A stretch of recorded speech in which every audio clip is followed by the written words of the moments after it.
Hallelujah, shalom, price the lord. Good morning ನನ್ನ ಪ್ರಿಯ ದೇವರ ಮಕ್ಕಳೇ, ಹೇಗಿದ್ದೀರಾ?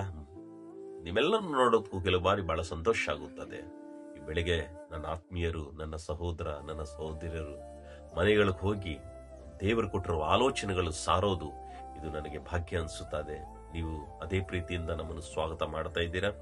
ಈ ದಿನದಲ್ಲಿ ಪ್ರಕಟಣೆ ಗ್ರಂಥ 21ನೇ ಅಧ್ಯಾಯ 4ನೇ ವಚನ, ದ ಬುಕ್ ಆಫ್ ರೆವಲ್ಯೂಷನ್ 21:4. ದೇವರು ಅವರ ಕಣ್ಣೀರೆಲ್ಲ ಒರೆಸಿ ಬಿಡುವೆನು, ಇನ್ನು ಮರಣವಿರೋದಿಲ್ಲ, ಇನ್ನು ದುಃಖವಾಗಲಿ, ಗೋಲಾಟವಾಗಲಿ, ನೋವಾಗಲಿ ಇರುವುದಿಲ್ಲ, ಮೊದಲಿದ್ದವುಗಳೆಲ್ಲ ಇಲ್ಲದ ಹೋದುವ ಎಂದು ಹೇಳಿತು.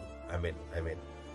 And God shall wipe away all tears from their eyes, and there shall be no more death, neither sorrow, neither crying, neither shall there be any more pain, for the former things are passed away. Amen. ನಿನ್ನೆ ತನಕ ಒಂದು ವೇಳೆ ನಮ್ಮಲ್ಲಿ ಅನೇಕರು ಕಣ್ಣೀರಿನಲ್ಲಿರಬಹುದು, ದುಃಖದಲ್ಲಿರಬಹುದು, ವೇದನೆಯಲ್ಲಿರಬಹುದು. ದೇವರು ಹೇಳುತ್ತಾ ಇದ್ದಾರೆ, ಇನ್ನ ಮುಂದೆ ನಿಮಗೆ ಕಣ್ಣೀರು ಇರುವುದಿಲ್ಲ, ದುಃಖವಾಗಲಿ, ಗೋಲಾಟವಾಗಲಿ, ನೋವಾಗಲಿ ಇರುವುದಿಲ್ಲ. ಆಮೇನ್. ಗತಿಸಿ ಹೋಗಿರೋ ವಿಷಯಗಳೆಲ್ಲ ದಾಟಿ ಹೋಗಿದೆ. ಆಮೇನ್ ಅಂತ ದೇವರು ಹೇಳುತ್ತಾ ಇದ್ದಾರೆ. ನನ್ನ ಪ್ರಿಯ ದೇವ್ರ ಮಕ್ಕಳೇ, ಒಬ್ಬ ವ್ಯಕ್ತಿ ಯಾಕೆ ಕಣ್ಣೀರಿನಲ್ಲಿರುತ್ತಾರೆ? ಒಂದು ಕುಟುಂಬ ಯಾಕೆ ಕಣ್ಣೀರಿನಲ್ಲಿರುತ್ತದೆ? ಯಾಕಂದ್ರೆ ಇಲ್ಲಿ ಬರೆದಿರಲ್ಪಟ್ಟಿರುವ ದುಃಖಗಳಿಂದ, ಗೋಲಾಟಗಳಿಂದ, ನೋವುಗಳಿಂದ ಒಂದು ಕುಟುಂಬದಲ್ಲಿ ಇರಬೇಕಂತ ನೆಮ್ಮದಿಯಾಗಲಿ, ಒಬ್ಬ ವ್ಯಕ್ತಿಯಲ್ಲಿರೋ ಸಮಾಧಾನವಾಗಲಿ ಎಲ್ಲ ಹಾಳಾಗುತ್ತದೆ. ದೇವರು ಹೇಳೋದೇನೆಂದರೆ, ಇನ್ನೂ ದುಃಖವಿರೋದಿಲ್ಲ, ಗೋಲಾಟವಿರೋದಿಲ್ಲ, ಯಾವ ನೋವು ಇರೋದಿಲ್ಲ. ನಿನ್ನ ಕಣ್ಣೀರು ಒರೆಸುವ ದೇವರು ನಿನ್ನ ಮನೆಗೆ ಬಂದಿದ್ದಾರೆ. ದುಃಖಗಳಿಂದ, ನೋವುಗಳಿಂದ, ಹೋರಾಟಗಳಿಂದ ಜನರು ಅಲ್ಲೋಲ ಕಲ್ಲೋಲವಾಗಿ ಅವರು ತೋಚಿದ ಮಾರ್ಗಗಳು ಅವರು ಪ್ರಯತ್ನ ಪಡ್ತಾ ಇದ್ದಾರೆ. ಅವರ ಅನೇಕ ದಾರಿಗಳು ಹುಡುಕ್ತಾ ಇದ್ದಾರೆ. ಬಟ್ ದೇವರೇನು ಹೇಳುತ್ತಾ ಇದ್ದಾರೆ ಗೊತ್ತಾ? ನಾನು ನಿನ್ನ ಕಣ್ಣೀರು ಒರೆಸುವ ದೇವರು. ಒಂದು ಹಾಡಿದೆ, ಮನ ಮರುಗುವ ನನ್ನ ದೇವರೇ, ಕಣ್ಣೀರು ಒರೆಸುವ ನನ್ನ ಯೇಸು ಎಂಬುದಾಗಿ.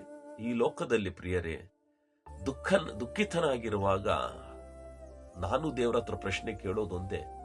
ಕಳೆದ ದಿವಸಗಳಲ್ಲಿ ಸಭೆಗಳಲ್ಲಿ ಕೂಡ ಇದೇ ಮಾತಾಡಿದೆ. ನನ್ನಂಥ ಜನರು ನಿನಗೆ ಲಕ್ಷಾಂತರ ಜನ, ಕೋಟ್ಯಾಂತರ ಜನ ಇರಬಹುದು ದೇವರೇ, ನನಗಾದರೂ ನೀನು ಒಬ್ಬನೇ ಇದೆಯಾ? ನನ್ನ ಕಣ್ಣೀರಾಗಲಿ, ನನ್ನ ಸುಖ ಆಗಲಿ, ನನ್ನ ಸಂತೋಷವಾಗಲಿ, ನನ್ನ ದುಃಖವಾಗಲಿ ನೀನು ಬಿಟ್ಟರೆ ನಂಗೆ ಯಾರಿಲ್ಲ. ಸಂತೋಷದ ಸಮಯದಲ್ಲಿ ನನ್ನ ಸಂತೋಷ ನಿನ್ನ ಸಂಗಡ ಹಂಚಿಕೊಳ್ಳುತ್ತೀನಿ. ನಾನು ದುಃಖ ಪಡುವಾಗ ನನ್ನ ಕಣ್ಣೀರು ಒರೆಸುವ ದೇವರು ನೀನಾಗಿರಬೇಕು ಸ್ವಾಮಿ ಅಂತ ಪ್ರತಿ ಕ್ಷಣ ನಾನು ದೇವರ ಹತ್ರ ಇದೇ ಪ್ರಶ್ನೆ ಕೇಳೋದು. ಪ್ರಿಯ ದೇವರ ಮಕ್ಕಳೇ, ನಮ್ಮ ಕಣ್ಣೀರು ಒರೆಸುವ ಒಬ್ಬ ದೇವರಿದ್ದಾರೆ. ಕಣ್ಣೀರಿನಲ್ಲಿದ್ದೀರಾ? ದುಃಖದಲ್ಲಿದ್ದೀರಾ?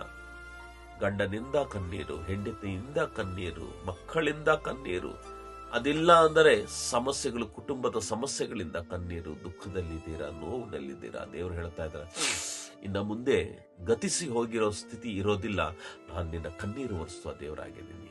ಆ ದೇವರ ಹತ್ರ ಬನ್ನಿರಿ, ಎಲ್ಲರೂ ಕೂಡಿ ಪ್ರಾರ್ಥನೆ ಮಾಡೋಣ.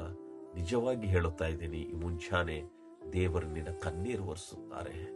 God is going to wipe your all the tears from the sorrows, from the problems, from the depths, whatever it should be. God is going to wipe your tears. ದೇವರು ನಿಮ್ಮ ಕಣ್ಣೀರು ಒರೆಸುತ್ತಾರೆ. ಬನ್ನಿ, ವಿಜ್ಞಾಪನೆಯಿಂದ ಆತನ ಬಳಿಯಲ್ಲಿ ಕೇಳಿಕೊಳ್ಳೋಣ. ಅಯ್ಯ, ನಮ್ಮ ಕಣ್ಣೀರು ಒರೆಸುವ ದೇವರೇ, ಈ ಮಕ್ಕಳ ಕಣ್ಣೀರು ಒರೆಸುವ ದೇವರೇ, ನೀನು ಬಿಟ್ಟರೆ ನಮಗೆ ಯಾರಿಲ್ಲ ಅಯ್ಯ. ನಮ್ಮಂಥವ್ರು ನಿನಗೆ ಲಕ್ಷಾಂತರ ಜನ, ಕೋಟ್ಯಾಂತರ ಜನ ಇರ್ಬೋದು, ಆದ್ರೂ ನಮ್ಮ ಜೀವನದಲ್ಲಿ ನೀನು ಬಿಟ್ಟರೆ ನಮ್ಗೆ ಯಾರಿಲ್ಲ ಅಯ್ಯ. ನಿಮ್ಮನ್ನೇ ನಂಬಿಕೊಂಡಿರೋ ನಮ್ಮನ್ನು ನೀನು ದೇವರಾಗಿ, ರಕ್ಷಣಾಗಿ, ನಮ್ಮ ಒಡೆಯನಾಗಿ, ತಂದೆಯಾಗಿ, ತಾಯಿಯಾಗಿ ನಮ್ಮ ಕಣ್ಣೀರು ಒರೆಸಿ ನಮಗೆ ಶಾಂತಿ ಸಮಾಧಾನವನ್ನು ಕೊಟ್ಟು ನೀನೇ ಬಲಪಡಿಸಬೇಕೆಂಬುದಾಗಿ ಯೇಸುವಿನ ನಾಮದಲ್ಲಿ ಪ್ರಾರ್ಥನೆ ಬೇಡಿ ಹೊಂದಿದ್ದೇವೆ. ಆಮೆನ್. ನಾಳೆ ಮರಳಿ ಪುನರುದ್ಧಾನ ದಿನದಲ್ಲಿ ಒಟ್ಟಾಗಿ ಕೂಡಿ ಸೇರಿ ಭೇಟಿಯಾಗೋ ತನಕ ಪ್ರಿಯರೇ, ಪರಿಶುದ್ಧಾತ್ಮ ದೇವರು ಯೇಸು ಕ್ರಿಸ್ತನ ನಾಮದಲ್ಲಿ ನಿಮ್ಮೆಲ್ಲರನ್ನೂ ಕಾದು ಕಾಪಾಡಲಿ. May God bless you. Praise the lord.